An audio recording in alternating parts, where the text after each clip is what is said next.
Between Big Mouth, BoJack Horseman, and most recently, Long Story Short, adult animated comedies have quietly become one of Netflix's best bets. After the surprise success of its latter series winning the hearts of audiences and earning an early Season 2 renewal, the streamer has no doubt leaned into shows not afraid to be both absurd and oddly emotional. Thankfully, that's exactly what their latest catalog edition, Haunted Hotel, delivers as one of the newest offerings on the block. Created by Rick and Morty veteran Matt Roller and executive produced by Dan Harmon, the series takes a concept that sounds like a throwaway gag. A single mom runs a hotel that's full of ghosts, including her estranged brother, and spins it into something sharp, hilarious, and, when you least expect it, genuinely moving. It's a horror comedy rooted in the ridiculous while still sneaking in some real gut-wrenching emotion, and surprisingly lands with a kind of confidence that proves Netflix has found another animated gem. What is Haunted Hotel about? While the show features a simple setup of a single mom raising her two rambunctious kids in a haunted hotel inherited from her late brother,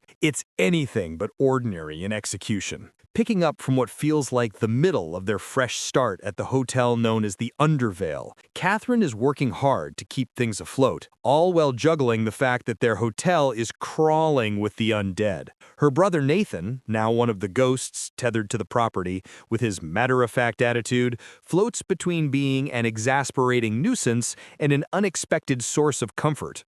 Though he's still getting used to being dead, he manages to help run the business while working on ways to bond with his family, particularly his niece and nephew, as he overcomes metaphorical demons in his closet. Meanwhile, Catherine's children, Ben and Esther, are on their own adventures in the house, which includes her teenage son dating a 1920s spirit, all while her young daughter tries to manipulate the ghosts for her own benefit. But one of the best characters roaming the grounds is Abaddon, the literal gatekeeper of hell, cursed to inhabit the body of a little Victorian boy. Though his biggest frustration is that no one takes him seriously, seeing as how he's an almighty demonic spirit trapped in a pale child's puny frame, that tension becomes both a running joke and a surprisingly layered part of his character. But aside from its main characters, one of the things that makes Haunted Hotel such an absolute blast is the sheer variety of ghosts roaming the property. They're never just background gags or window dressing for the setting, but rather distinct personalities who feel like permanent residents. From a cowboy specter straight out of a Sam Elliott western to oddballs like Stabby Pete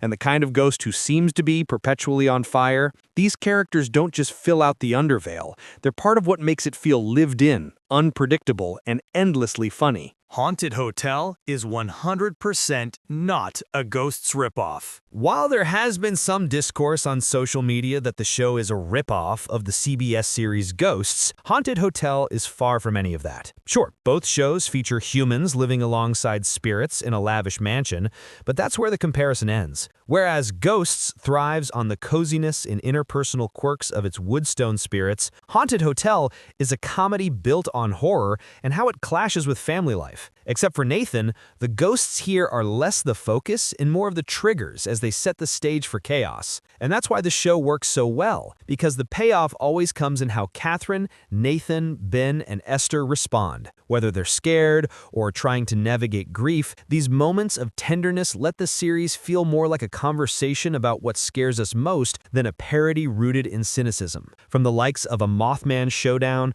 a room that creepily watches you, a ghost hunter's parody, and a body-snatching creature that looks deceptively cute, each scare lands with both bite and heart. More than anything, the wildly inventive writing by Roller and his team shows affection for the material it's riffing on. It never just parodies horror in its 20-minute episodes with callbacks to classic monster tropes or paranoia thrillers, but it honors it. Like Community did with genre TV thanks to Harmon's genius, Haunted Hotel finds ways to both mock and embrace its inspirations. This isn't about chronicling ghostly lives or relationships, but rather throwing a family through the ringer of horror with cults, possessions, cursed relics, and seeing what genuine truths shake out in the process. Haunted Hotel's voice cast brings the show to life. What surprised me most about Haunted Hotel is how it balances two seemingly opposite tones: outrageous rapid-fire comedy and genuine emotional weight. It never gives the vibe like it's trying too hard. Though that can be attributed to its writing, the show is also rooted in a very magnetic cast that makes this work, like Forte, who is easily the standout here. Whether his character is wrestling with the mechanics of being a ghost or brushing up against a big secret that carries more weight than he's willing to admit, Forte plays those moments with just enough gravity in his voice to ground Nathan. Despite it being an animated series too, he makes his character funny, flawed, and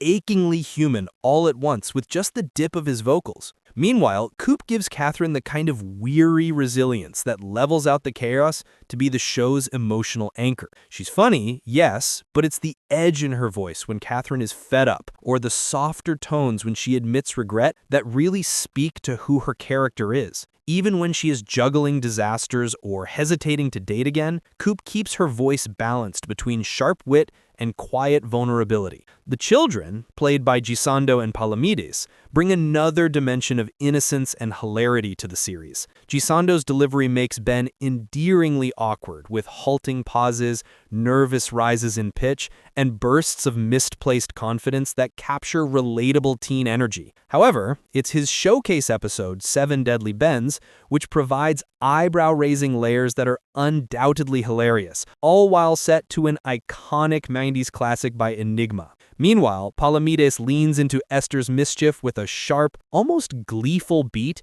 that turns every scheme into a mix of menace and charm, especially when she ropes in her one school friend for backup. Stealing every scene she's in, Palomides delivers Esther's wildest choices in a way that makes her an outrageously funny child. Of course, Simpson is a real riot. He turns something as trivial as trying to eat yogurt into a full-blown tantrum that feels like an end-of-the-world situation, or spits insults while riding a tricycle through the hotel like he's auditioning for The Shining. Even when he's squaring off with enemies, his frustrated delivery is something between scary and ridiculous. It's this that makes him one of the most unforgettable characters. And then there are the guest stars, spread out like Easter eggs across the season. Park, as Catherine's blind date, brings a lively energy to her world, while Kumail Nanjiani is a highlight and clearly having a blast as a cult leader whose cheeriness makes his scenes all the more ridiculous. Audiences can also expect to hear from Angourie Rice, Ricky Lindholm, Bobby Moynihan, Drew Tarver, and Jim Rash,